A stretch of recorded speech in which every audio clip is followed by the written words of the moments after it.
वो हम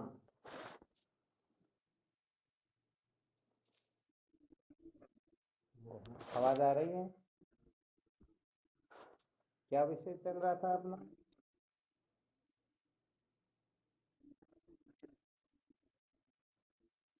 बहुत अच्छी बात है। संसार को बनाए रखकर कभी भी सत्य का साक्षात्कार नहीं किया जा सकता। तो इससे ये बात अच्छी तरह से सिद्ध हो जाती है, हम संसार के प्रति महत्व बुद्धि रखे, संसार के प्रति आकर्षित होते रहे, संसार को किसी भी प्रकार से पाना चाहे, बनाए रखना चाहे, छोड़ना ना चाहे, तो समझ लेना चाहिए ये हमारी सचमुच में मूर्खता ही है, नासमझी ही है। इसी को बेवकूफी कहते हैं। आ गया समझ में?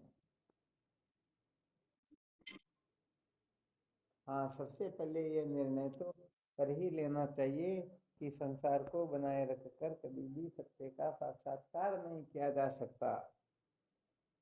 अतः वैसे देखा जाए तो आग्रह करना ही नहीं चाहिए, और यदि आग्रह करना ही हो तो इसको बनाए रखने का नहीं, बल्कि सत्य के साक्षात्कार का, अर्थात इस अनात्म प्रपंच से मुक्त होने का ही आग्रह करना चाहिए। यदि कोई संसार को बनाए रखने का आग्रह करेगा तो संसार तो बना नहीं रहेगा, बल्कि वह निश्चित रूप से नष्ट भ्रष्ट हो जाएगा। बिल्कुल पक्का ना? तो यहाँ पर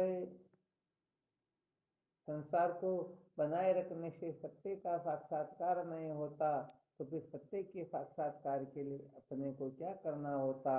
इसके लिए श्रुति माता ने जो संकेत किया है, परीक्षे लोकान कर्म चित्तान ब्रह्म निर्वेद माया नास्ते करता करते हैं, तद विज्ञानार्थम से गुरुमेव अभिगच्छेत स्मित पाणी स्रोते ब्रह्मनिष्ठम।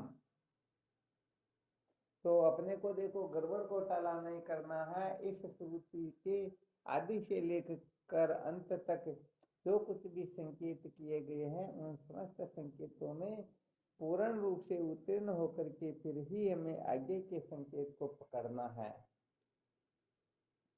हालांकि इस जगह पर भी थोड़ा संकेत कर देते हैं, ये साधना एक जन्म से नहीं बल्कि अनंत जन्मों से साधनाएं चलती रहती हैं। तो हो सकता है किसी का कर्म कांड पूर्ण हो गया हो, किसी का उपासना कांड पूर्ण हो गया हो, तो जिनका कर्म उपासना का कोष्ठ पूरा हो गया हो, तो उनकी स्वतः प्रवृत्ति ब्रह्म विद्या की ओर ही हो जाती हैं, अर्थात तो उनको ब्रह्म विचार के सिवाय कुछ भी अच्छा लगता ही नहीं। तो ये तो हम स्वाभाविक रूप से जानते ही हैं, जिनको जो प्रिय लगता है चित्तवृत्ति उसी ओर लगती है ना। हाँ बिल्कुल, हर प्रकार से अपनी जो चित्तवृत्ति है उस ओर ही लगेगी।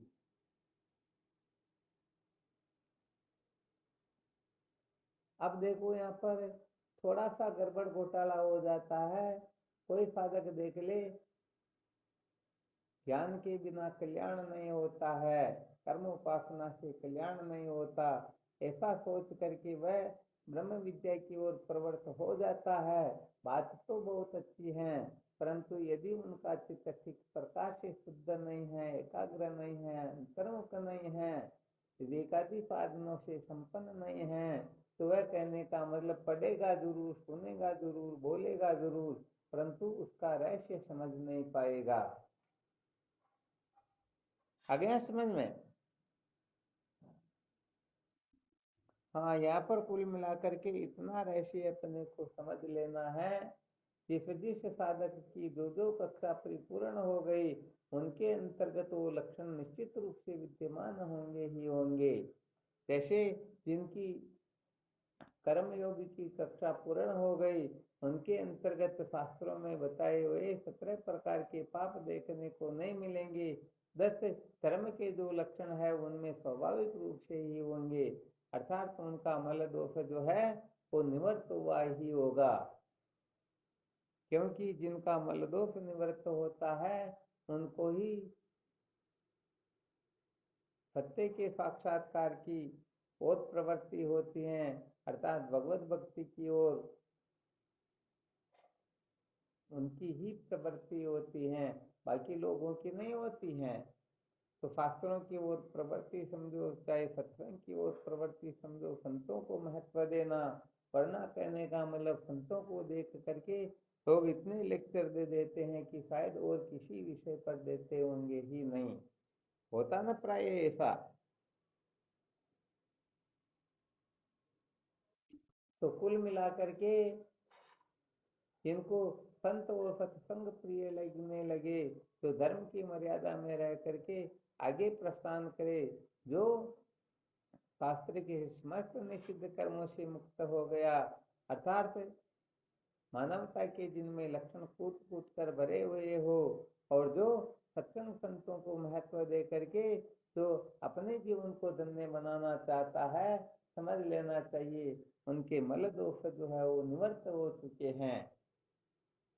क्योंकि ये अनंत जन्मों के जो पाप होते हैं वह सत्संग की ओर, संतों की ओर, शास्त्र स्वाध्याय की ओर, भगवत भजन की ओर प्रवृत्त होते ही नहीं, होने ही नहीं देते। इसलिए कहने का मतलब विशेष बात यह बताई गई, जब तक मल दोष रहता है तब तक केवल और केवल पाप करने की ओर ही प्रवृत्ति होती है। यदि किसी की पाप करने की ओर प्रवृत्ति तो नहीं होती, परंतु चित्त में पाप करने की ही वृत्ति निरंतर चलती रहती है, भले वो उल्टा करेगा नहीं परंतु मन में चलता रहता है कि ऐसा करते तो मजा आ जाता, ऐसा करना चाहिए, ऐसा ऐसा, तो समझ लेना चाहिए उसमें विक्षेप दोष भरा हुआ है। तो मल दोष भरा हुआ है वह तो एक प्रकार से पामर पुरुष ही है, संसारी ही है, वह साधक की गिनती में आता ही नहीं। तो मल दोष निवृत्त होने पर पाप कर्मों से छुटकारा हो जाता है, और विक्षेप दोष की निवृत्ति होने पर अपना जो चित्त होता है, ये चित्त कहने का मतलब विक्षिप्त नहीं होता है, बार बार विक्षिप्त होना, ये चित्त के विक्षेप दोष की पहचान होती है। आ गई समझ में? तो वैसे देखा जाए तो जीव मात्र को ब्रह्म साक्षात्कार का जन्म सिद्ध अधिकार है, परंतु इसके लिए कुछ शर्तें बताई गई हैं, कुछ नियम मर्यादाएं बताई गई हैं, क्योंकि इस संसार में ऐसा कोई काम है ही नहीं जो बिना नियम मर्यादा के पूर्ण होता हो। जैसे भोजन करना हो तो उसे विधि पूर्वक मुख में रखकर चबाना होगा, उतारना होगा, तब जाकर के भूख निवृत्त होगी। नाक कान में ठूंसने से भूख मिटती नहीं। तो यहाँ पर भी ब्रह्म साक्षात्कार उनको ही होता है जो ब्रह्म विचार में समर्थ हो जाते हैं, और ब्रह्म विचार में वे ही समर्थ होते हैं तो सचमुच में मल विक्षेप दोषों से मुक्त होते, अर्थात मल विक्षेप दोष का जो अपने अंतःकरण में तारतम्य देखने में आता है, अर्थात पाप कर्मों की ओर प्रवृत्ति अथवा पाप करने के बारे में ये चित्त चिंतन करता रहे, तो मल विक्षेप दोष से भरा हुआ है। और यदि इस तरफ चित्त चिंतन नहीं करता है तो उनको फिर इस पचड़े में पड़ने की जरूरत नहीं है, बल्कि डायरेक्ट ही उनको ब्रह्म विचार ही करना है। आ गया समझ में?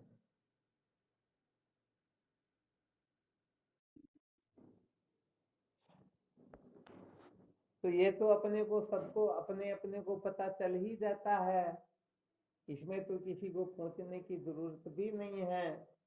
यदि पाप करने की इच्छा ज्यादा होती है, बार बार पाप करने की ही इच्छा होती, पाप की ओर ही प्रवृत्ति होती है, तो समझो मल दोष भरा हुआ है। और पाप करने की प्रवृत्ति तो नहीं है, पाप करना तो नहीं चाहते, परंतु संसार के विपरीत निषिद्ध भोगों को भोगने की मन में बार बार इच्छा उदय होती रहती है। देखो क्रिया से क्रियान्वित कर लेते हैं तो समझो मल दोष भरा हुआ है। क्रिया से क्रियान्वित न करके केवल मन में ही चिंतन करते रहते हैं तो समझो विक्षेप दोष भरा हुआ है। और यदि मन में भी उनका चिंतन नहीं चलता तो देखो जिनका हृदय खाली हो जाता है, पात्र के लिए बताया ना 3 लक्षण, पात्र खाली भी होना चाहिए, साफ भी होना चाहिए, फूटा हुआ भी नहीं होना चाहिए, तब जाकर के उसमें वस्तु ले सकते हैं। यदि ऐसा नहीं है तो फिर वह पात्र किसी काम का नहीं होता। तो ये अंतःकरण रूपी पात्र जब मल विक्षेप दोष से मुक्त होकर के चतुष्टय साधन से संपन्न हो जाता है, तभी ये सचमुच में ब्रह्म विचार करने के योग्य होता है। अपवित्र पात्र के अंतर्गत बताओ, हम कोई पवित्र वस्तु ले सकते हैं क्या? नहीं ले सकते ना।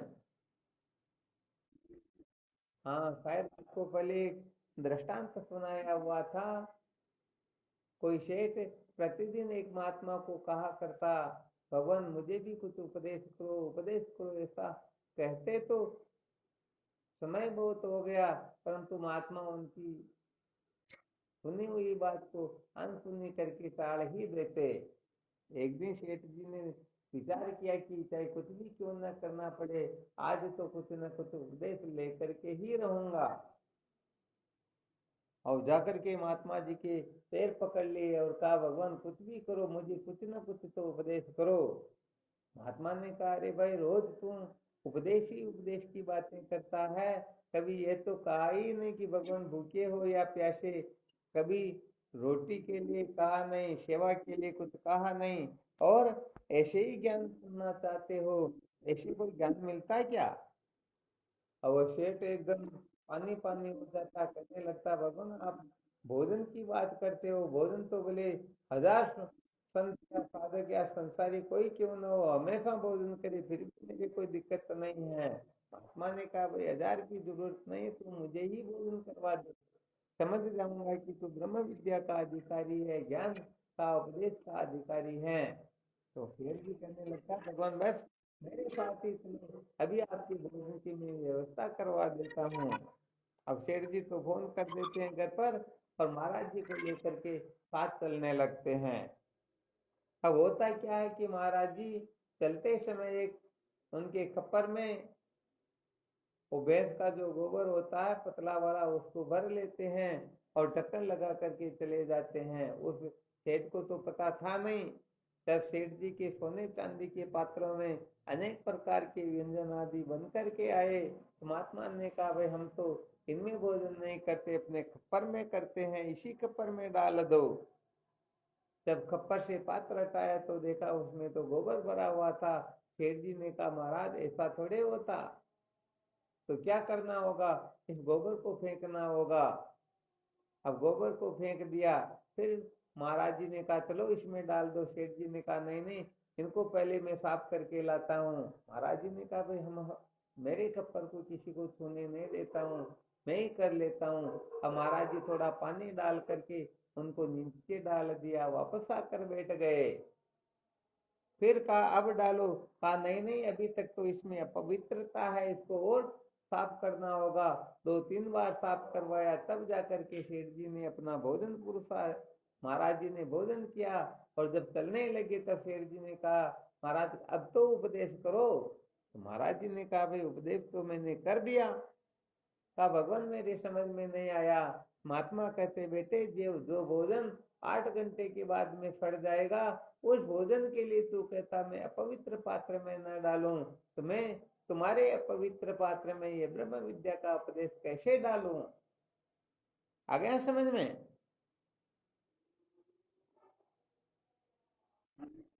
तो यहाँ पर कुल मिलाकर के बताना यह चाहते हैं कि वेद का जो विभाग किया गया है, कर्म उपासना ज्ञान, इन 3 भागों में बांटा गया है। 80,000 मंत्र जो है वो कर्म के होते हैं, 16,000 मंत्र उपासना के होते हैं, 4,000 मंत्र जो है वो ज्ञान के होते हैं। तो बात तो यह है कि निर्मल मन जन सो मोहि पावा, मोहि कपट छल छिद्र न भावा। कहने का मतलब जो जो संसार को बनाए रख करके, जो शरीर को बनाए रख करके, शरीर में मैं मेरा बना करके, शरीर को सजा दजा करके, शरीर से अनेक प्रकार की कल्पना करके, अथवा अपने को ब्राह्मण क्षत्रिय वैसे शूद्र मान करके, किसी न किसी प्रकार का अभिमान करके, मद करके कोई सत्य का साक्षात्कार करना चाहता है, तो वह कभी भी कर नहीं सकता, क्योंकि यहाँ पर तो साफ ही कहा गया है कि निर्मल मन जन सो मोहि पावा, मोहि कपट छल छिद्र न पावा। ये छल कपटी तो है, जो वस्तु हमारी है ही नहीं, कभी हुई नहीं, कभी होगी नहीं, हो सकती नहीं, उसी को हमने मैं समझ लिया, मेरा समझ लिया, सत्य समझ लिया। बताओ ऐसे व्यक्ति को कभी भी सत्य का साक्षात्कार हो सकता है क्या? नहीं हो सकता। इसीलिए कहने का मतलब, वैसे देखा जाए तो कर्म मात्र दोष युक्त है, अतः कर्मों का त्याग करने से ही अमृतत्व की प्राप्ति होती है। परंतु यहाँ पर भगवान कृष्ण तीसरे अध्याय के 5वें श्लोक में स्पष्ट संकेत करते हैं, नहीं कच्चित क्षणमपि जातु तिष्ठते क्रम कृत। हे अर्जुन, क्षण मात्र भी कोई कर्म के बिना रह नहीं सकता। तो देखो यहाँ पर हमें बहुत अनुसंधान करना होगा, विचार करना होगा, समझना होगा। यदि समझेंगे नहीं तो बड़ा गड़बड़ घोटाला हो जाएगा। क्योंकि कोई कर्मों के करने को श्रेष्ठ बताते हैं तो कोई कर्मों के त्याग को श्रेष्ठ बताते हैं। अब इसके अंतर्गत सचमुच में जो ब्रह्मवेता जीवन मुक्त महात्मा है, उनका अभिमत क्या है, इनके ऊपर विशेष रूप से विचार करना होता है। तो बात यहाँ पर इतने ही बताना चाहते हैं, समस्त साधकों को अपने बारे में गड़बड़ घोटाला नहीं करना चाहिए, अच्छी तरह से देख लेना चाहिए। उनको संसार सत्य लगता है, प्रिय लगता, रमणीय लगता अथवा नहीं लगता, अनात्म पदार्थों में उनकी अहमता ममता कितनी है, काम क्रोध लोभ के चक्कर में कितने पड़े हुए हैं, 8 प्रकार के मध्य से कितने पागल हो रहे हैं, 6 प्रकार के भ्रमों में कितने उलझे हुए हैं। इसी से पता चल जाता कि उनके अंतःकरण में मलदोष कूट कूट कर भरा हुआ है, विक्षेप दोष भरा हुआ। कहने का मतलब जो भी गड़बड़ घोटाला होता है वह पता चल जाता है। चल जाता ना पता। हाँ, तो कुल मिलाकर के देखो भाई, जो बीमारी होती है उसी प्रकार की औषधि की जाती है। किसी को भूख लग रही हो और पानी पिलाए तो क्या उनको हवाई जहाज में बिठाओ, चाहे किसी सोने के सिंहासन पर बिठाओ, जिनको भूख लग रही हो, जिनको प्यास लग रही, तो क्या अच्छा लगेगा क्या? नहीं लगेगा। तो यहाँ पर भी समस्त साधकों को अच्छी तरह से समझ लेना है कि सचमुच में मेरे अंतःकरण में मल दोष, विक्षेप दोष, आवरण दोष, इसमें किसकी प्रधानता अधिक है। तो जो दोष अधिक भरा हुआ है उनके लिए फिर वही साधन करना चाहिए, क्योंकि क्रम क्रम से चलने पर ही ये जीवन धन्य हो सकता है। कोई छलांग लगा करके चाहे मैं एक क्षण में ऐसा काम कर लूं, हालांकि वशिष्ठ जी महाराज भगवान राम को यही कहते हैं, हे राम, फूल को मसलने में समय लगता है परंतु सत्य के साक्षात्कार में समय नहीं लगता।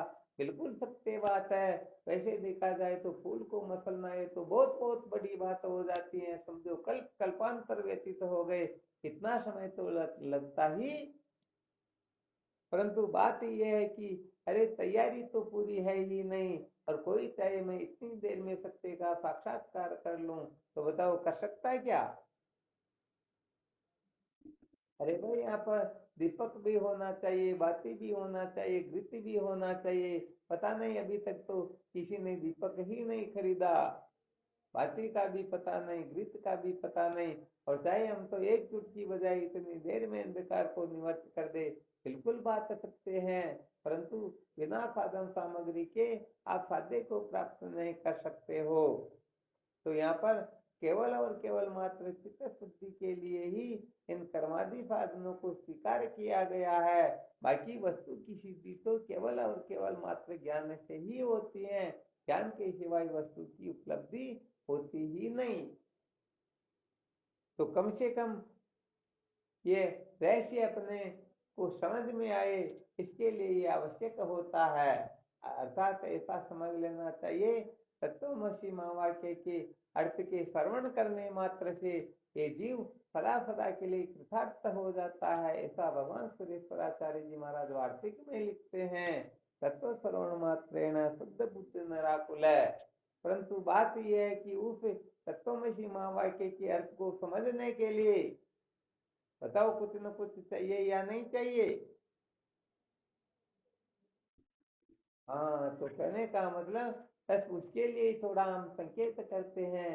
श्रुति माता भी संकेत करती हैं, परीक्षे लोकान कर्म चित्तान।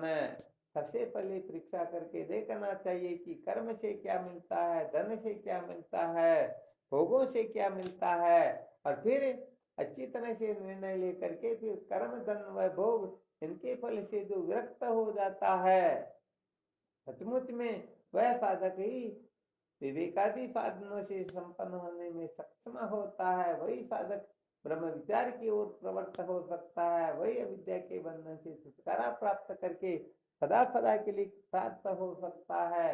बाकी तो कहने का मतलब, जेब में तो कहने का मतलब 1-2 रुपया होगा और जाकर के कहते भाई मुझे एक मोहर सोने की दे दो, तो हो सकता है क्या? हीरा खरीदना चाहते हैं और जेब में नमक खरीदने की ताकत है, तो बताओ हो सकता है क्या? नहीं हो सकता। तो कुल मिलाकर के अपने को पहले शायद एक बहुत बड़ा विलक्षण सूत्र बताया था, थोड़ा था तो लंबा चौड़ा, परंतु उस सूत्र को समस्त साधकों को प्रतिदिन क्रिया से क्रियान्वित करते रहना चाहिए। ध्यान में आ रहा है किसी को? इंद्रियों में संयम नियम मर्यादा हो, ऐसा पहले कुछ संकेत किया था। अरे भाई, ब्रह्म विचार तो है ये बुद्धि के द्वारा होता है, तो बुद्धि को ब्रह्म विचार की ओर प्रवृत्त कर दो। बाकी इंद्रियों को उनके विषयों में ठीक प्रकार से लगाना होगा या नहीं लगाना होगा? किसी को याद रहा क्या? हाँ बोलो।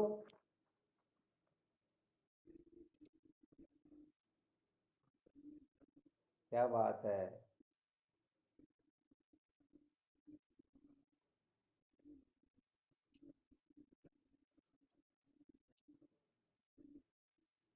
बहुत बहुत बहुत धन्यवाद, शाबाश, बहुत अच्छा।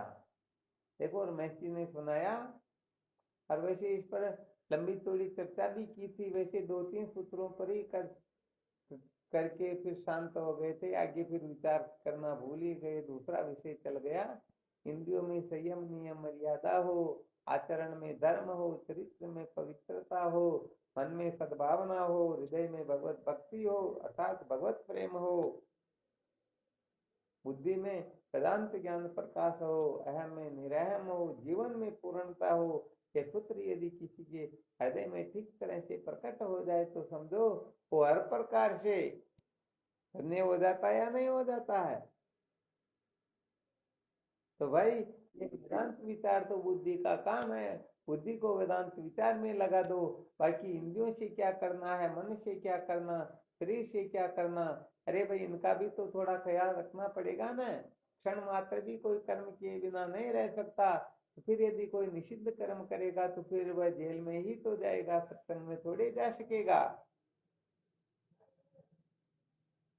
तो कुल मिलाकर के सूत्र बड़े विलक्षण हैं। इन सूत्रों को यदि कोई समझ ले तो सच्ची बात है, उनका सत्संग सुनना सार्थक हो गया, उनका जीवन धन्य हो गया। वास्तव में उसे अंत में रोना पछताना नहीं पड़ेगा। और इसके सिवाय जो केवल और केवल मात्र देह पोषण में ही लगे हुए हैं, देह पोषण में लगे रहकर यदि कोई आत्म तत्व को देखना चाहता है तो वह वैसा ही काम कर रहा। किस प्रकार का? शायद योग वशिष्ठ किसी ने पढ़ी होगी, तो उसमें स्पष्ट संकेत किया जाता है। ध्यान में है किसी को क्या? नहीं तो इसका मतलब योग वशिष्ठ कहाँ पढ़ी, जबकि कहा था कम से कम 9 बार तो वैराग्य प्रकरण और मुमुक्षु प्रकरण को पढ़ना ही पढ़ना है। इनको 9 बार पढ़ करके और फिर 9 बार गुरु गीता को पढ़ करके फिर संतों के सानिध्य में बैठो, बातें समझ में आती या नहीं आती?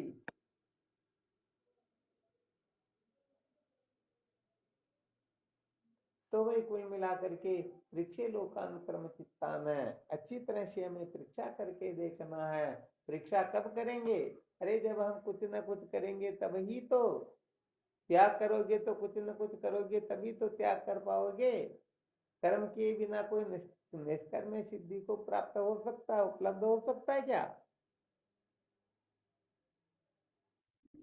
नहीं हो सकता। इसीलिए कहने का मतलब आपको कल जो विभाजन करके बताया गया, कर्मों की परीक्षा करके बताई गई। सबसे पहले कहने का मतलब जीव मात्र जो है स्वाभाविक रूप से जो इनको प्रिय लगे बस उसी वस्तु को पाने के चक्कर में पड़ जाते हैं, परंतु यह वह वस्तु यदि शास्त्र से विरुद्ध है तो बताओ उसका बड़ा मूल्य चुकाना पड़ता है या नहीं चुकाना पड़ता, अपमान होता है या नहीं होता, जूते चप्पल भी खाने पड़ते या नहीं खाने पड़ते हैं।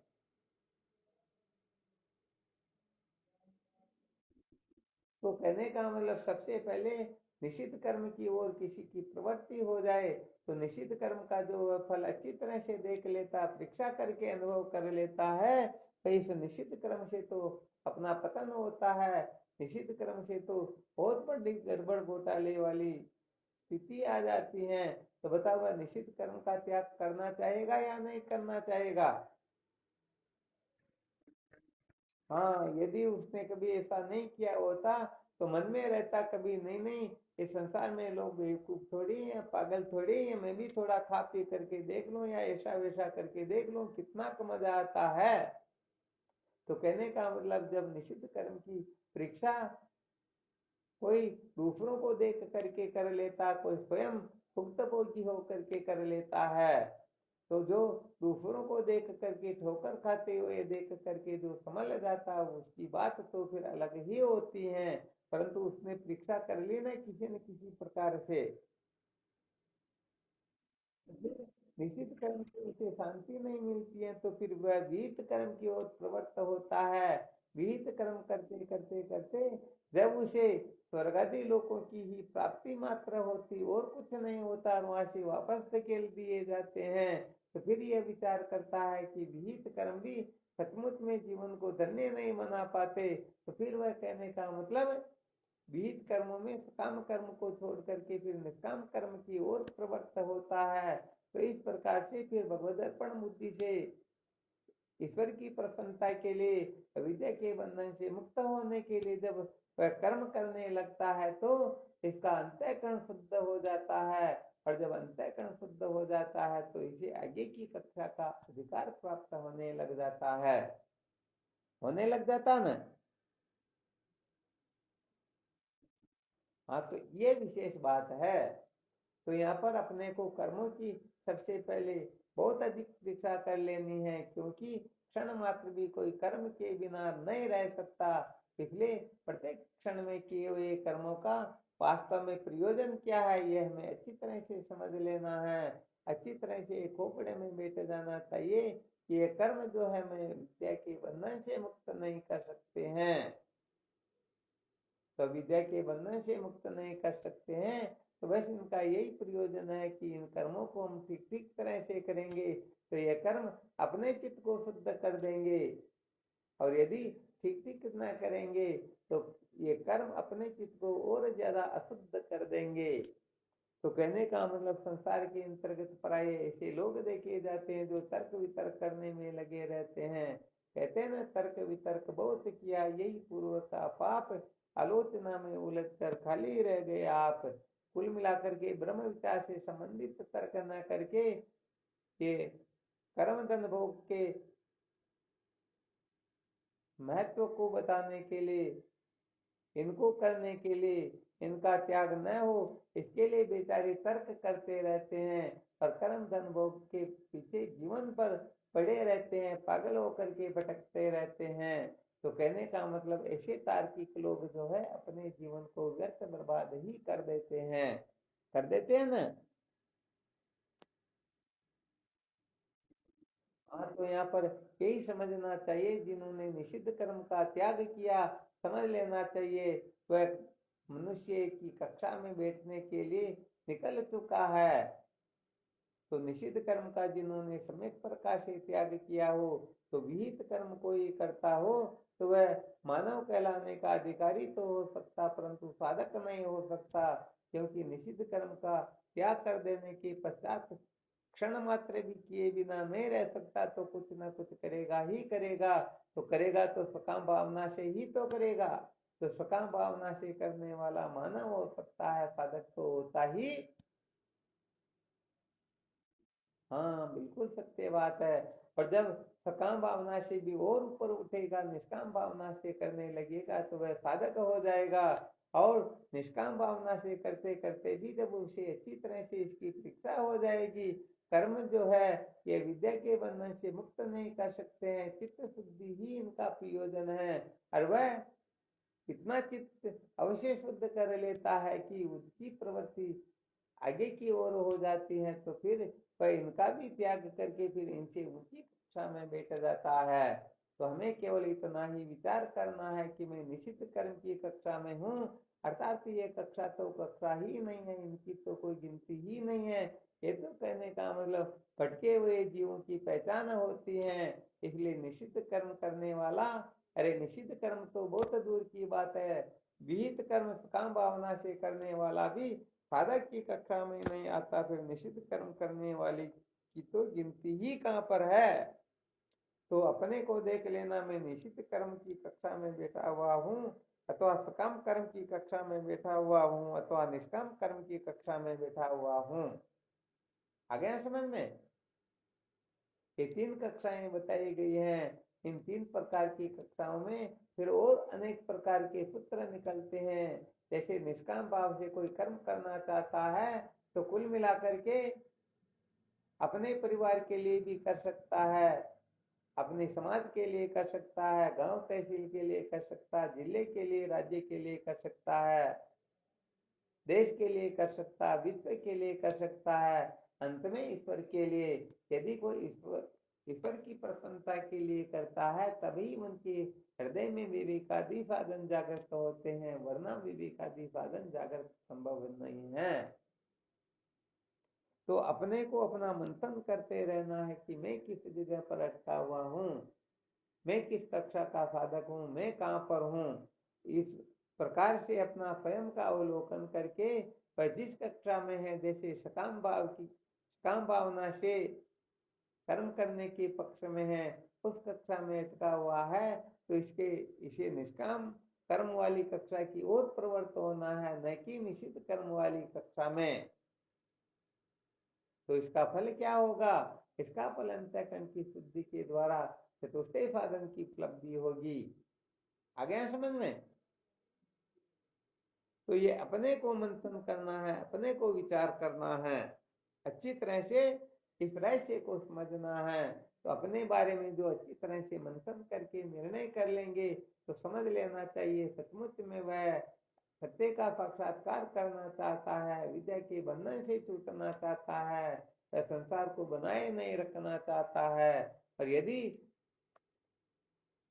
जैसा आवे वैसा ही मौज मस्ती में, खाने पीने में, पता नहीं किसकी में लग जाए, भले ही उनके लिए ठीक नहीं हो, तो समझ लेना चाहिए अभी तक उनका अंतःकरण मलिन है, अभी तक गंदा है, अभी तक वह बीमार है। और जिस कल परसों बताया था, जिसका अंतःकरण बीमार होता है, जिसका मन बीमार होता है, अरे उसका तो इलाज करवाना होता है। जिसका मन शुद्ध होता, मन एकाग्र होता है, मन अंतर्मुख होता है, जिनका मन विवेकादि साधनों से संपन्न होता है, सचमुच में वह मन ही ब्रह्म विचार करने के योग्य होता है, सचमुच में वह मन ही उसका शत्रु होता है। बाकी का जो मन होता है वह उनका शत्रु हुआ करता, वह मन उसको पतन की ओर ही ले जाता है। अच्छी तरह से समझ में आ रहा ना?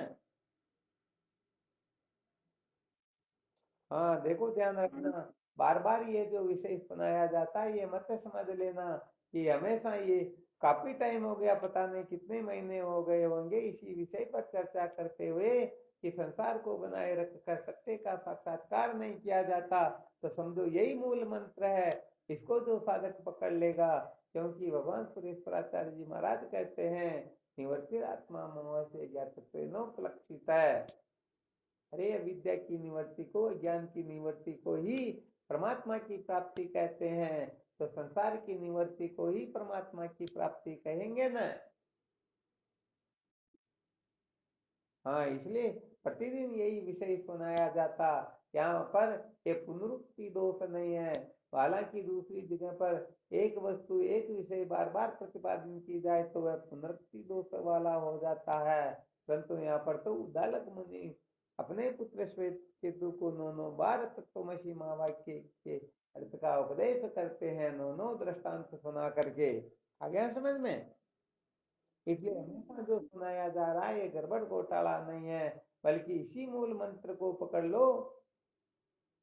संसार को बनाए रखकर कभी भी सत्य का साक्षात्कार नहीं किया जाता, समझो यही करोड़ों ग्रंथों का सार है। यदि इसको ठीक तरह से समझ जाओगे तो वेदांत के वास्तविक रहस्य को, वास्तविक तात्पर्य को समझ लोगे और सचमुच में अपने जीवन को धन्य बना करके सदा सदा के लिए कृतार्थ हो जाओगे। वरना सच्ची बात यह है कि भटकने के सिवाय और कुछ भी मिलने वाला है ही नहीं। तो कुल मिलाकर के आपको संकेत किया गया, आपकी सतह पर प्रवृत्ति संसार के भोग पदार्थों की ओर होती है अथवा सत्संग की ओर होती है। कुल मिलाकर के आराम करने की, नींद निकालने की, मौज मस्ती करने की, संसार के लोगों से बातें करने की, पता नहीं क्या क्या करने की इच्छा होती है अथवा सत्संग सुनने की होती है। यदि उस प्रकार की प्रवृत्ति होती है तो समझो मलदोष की दिखता है, और यदि ऐसा न होकर के सत्संग सुनने की चेष्टा होती है तो समझ लेना चाहिए हमारा अंतःकरण पवित्र हो रहा है। आ गया समझ में? हाँ, इन सूत्रों को बहुत अच्छी तरह से समझा करो। कहने का मतलब जैसे जीने के लिए श्वास की अत्यंत आवश्यकता होती है, वैसे ही प्रतिदिन सत्संग की आवश्यकता होती है ना। शरीर साधन के लिए जैसे है जलपान, तैसे ही मन के लिए है सत्संग प्रमाण। अरे लोग दिन में 2 2 बार 3 3 बार खाना खा लेते हैं, पता नहीं कितनी बार नाश्ता कर लेते हैं, जूस भी लेते हैं, मिठाइयाँ खा लेते हैं, पता नहीं क्या क्या कर लेते हैं, और सत्संग सुनने के समय लापरवाही करते हैं। तो समझ लेना चाहिए वह देह पोषण में ही लगे हुए हैं, देह को ही रखना चाहते हैं, सचमुच में अनात्म प्रपंच में ही उलझे हुए हैं। ऐसे जीवों को सचमुच में सावधान हो जाना चाहिए। सत्संग जीवन का सार है। यदि सत्संग जीवन से निकल गई, सत्संग को हमने महत्वहीन समझ लिया, सत्संग को कमजोर समझ लिया, अथवा समझो सत्संग की जगह पर हमने किसी भी अन्य पदार्थ को महत्व दे दिया, तो सचमुच में हम बहुत ऊंची स्थिति से भी नीचे गिर जाएंगे। इसलिए सत्संग से श्रेष्ठ और कुछ वस्तु होती ही। तो यहाँ पर संकेत किया गया, जो जिसको सत्संग प्रिय लगती है तो समझो उनका चित्त शुद्ध होने लग गया, और जिनको सत्संग प्रिय नहीं लगती है तो समझो उनका चित्त भी मलिन है, उनके चित्त में भी बड़ी बड़ी गड़बड़ियां हैं। इसलिए कहने का मतलब सत्संग की ओर प्रवृत्ति होती नहीं। तो देखो भाई, सावधान रहना है, समय निकल जाएगा, ये जीवन व्यर्थ चला जाएगा, अंत में रोने पछताने के सिवाय कुछ भी मिलने वाला नहीं। इसलिए अपनी समस्त अक्लों होशियारियों का त्याग करके कुल मिलाकर के सत्संग को महत्व देना चाहिए। समझ में आए या न आए, इसके लिए चिंता करने की कोई आवश्यकता है ही नहीं। तो ये जो कर्मों की परीक्षा चल रही है, देखो कर्म की, धन की, भोग की, इन तीनों की ही अच्छी तरह से परीक्षा कर लेनी है। वैसे देखा जाए तो कर्म धन भोग का नाम ही संसार होता है। तो कर्मों का त्याग कैसे किया जाता, तो अभी बता दिया गया। किस प्रकार से निषिद्ध कर्म का त्याग करे, किसी प्रकार से काम कर्म का त्याग करे, किस प्रकार से किस कक्षा में किस जगह पहुंच करके निष्काम कर्म का भी त्याग कर देना चाहिए। तो यहाँ पर कहने का मतलब शैलियां बताई हुई है, रास्ते बताए हुए हैं, तरीका बताया हुआ है कि इस प्रकार से कर्म का त्याग करो, इस प्रकार से धन का त्याग करो, इस प्रकार से भोगों का त्याग करो। तो इस प्रकार से शास्त्रोक्त रीति से कर्म धन भोग का त्याग करने में समर्थ हो जाएगा। केवल उपनिषद का मंत्र यही संकेत करता है, न कर्मणा न प्रजया न धनेन त्यागे न के मृतत्व मानसु। तो कर्म धन भोग ये जो है अमृत तत्व की प्राप्ति में बहुत बड़ी बाधा पहुंचाते हैं। इनका त्याग ही अमृत तत्व की प्राप्ति का उपाय है, अथवा इनका त्याग ही अमृत तत्व की प्राप्ति है। तो इनका कैसे त्याग करना होता है, कैसे इनका सदुपयोग करना होता है, कब इनका ग्रहण करना होता, कब इनका त्याग करना होता, इन सारे रहस्य को साधकों को अच्छी तरह से समझ लेना चाहिए। तो ठीक तरह से समझ लेता है, वह कहने का मतलब आवश्यकता होगी तो कर्म की ओर प्रवृत्त होगा, और आवश्यकता पूरी हो जाएगी तो उस कर्म का त्याग ही कर देगा।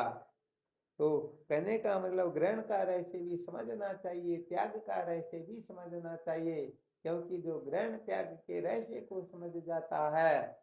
वर्तमान में देखो, यदि कोई 60-80 वर्ष का कोई बूढ़ा हो और शादी करने की तैयारी करे तो क्या लोग उनको अच्छा कहेंगे? क्या नहीं कहेंगे ना। तो कुल मिलाकर के कब प्रवृत्त होना है, कब निवृत्त होना है, इस रहस्य को समझ लेना चाहिए। और धीरे धीरे काम कर्म तो क्या, निष्काम कर्म से भी उपरक्त हो जाना चाहिए, उसे भी विरक्त हो जाना चाहिए, क्योंकि ब्रह्म विचार ही जीवन का सार है। तो चलो ठीक, करो इसके ऊपर मंथन। फिर देखते हैं, कभी धन के ऊपर भी विचार करेंगे, भोगों के ऊपर भी विचार करेंगे, क्योंकि परीक्षा तो सबकी करनी ही होगी। परीक्षा करेंगे तभी हम इनको छोड़ पाएंगे, वरना ये अपने को छोड़कर चले जाएंगे। अपन ऐसे ही जन्मे ऐसे ही मर जाएंगे, कोई औचित्य नहीं रहेगा।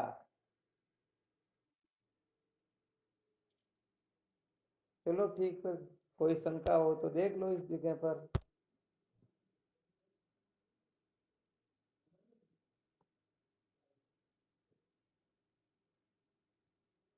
है क्या किसी को किसी भी प्रकार की शंका?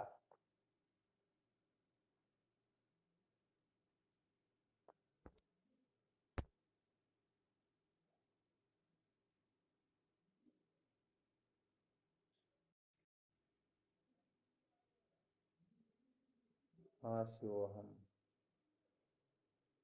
हाँ ध्यान रखना यहाँ पर, तो ये कर्म धन भोग की परीक्षा का जो विषय चल रहा है, कर्म के त्याग में इनका तात्पर्य है। इसी प्रकार से धन के त्याग में होगा, भोगों के त्याग में होगा। तो त्याग करने से डरते हैं हाँ, त्याग करने से डरते तो फिर आगे नहीं बढ़ पाएंगे। इसलिए कर्म धन भोग का त्याग करने में पीछे नहीं रहना चाहिए। एक तो सच्चे साधकों की पहचान होती है। जो कहते हैं मतलब व्यापार में 5-50 हजार रुपए लगाने की पावर नहीं रखता है, तो वह 2-5 हजार रुपए रोज कमाना चाहे तो कमा थोड़े ले क्या लेगा क्या। जो खेत में 25-50 किलो गेहूं बिखेरना नहीं, वो घाटा थोड़े भर पाएगा अंत में। तो यहाँ पर तो त्याग का महत्व होता है। तो जितना त्याग करेगा वह उतना ही महान होगा। जितना जितना त्याग करोगे उतना उतना प्रत्यगात्मा का अनुभव हो जाएगा। ये भगवान सुरेश्वराचार्य जी महाराज का कथन है।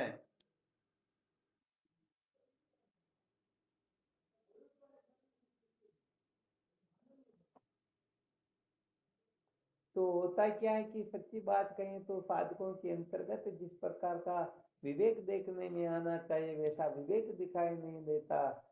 कर्मों के बारे में समझ जैसी होनी चाहिए वैसी होती नहीं। किसी विषय पर साधक खरे नहीं उतरते। फिर कहने का मतलब हमारी इच्छा तो नहीं होती कि इस पानी को बिलोया जाए, परंतु करें तो क्या करें, साधकों के लिए कुछ करना पड़े। तो फिर जिस प्रकार से करने से साधकों का सचमुच में हित होता हो वही कथन करना होगा। अब आपको यदि विद्यासागर के कुछ सूत्र सुनाने लगे तो कहने का मतलब फिर गड़बड़ घोटाला ही करने लग जाओगे। इसलिए थोड़ा पहले साधन सामग्री ठीक प्रकार से जागृत हो जाए। कहने का मतलब अभी तो 3 बार कहे तब तो सुनते हैं, और फिर करने की तो इच्छा हो तो करते, नहीं तो फिर करते भी। हाँ, ये तो कहने का मतलब केवल मात्र वाचा मुक्त बनना चाहते हैं। सुन लिया तत्त्वमसि ब्रह्म, बस कह दिया अहम ब्रह्मास्मि शिवोहम, बस इसी मंत्र को रटना चाहते। भले वो शिवोहम की जगह पर भीतर निश्चय करके बैठे हुए हैं देवोहम, परंतु कहेंगे शिवोहम, और वास्तव में उनकी स्थिति उसी जगह पर होती है। तो ऐसे ये गड़बड़ घोटाला नहीं निकलता है। सचमुच में हमें सत्य का साक्षात्कार करना है।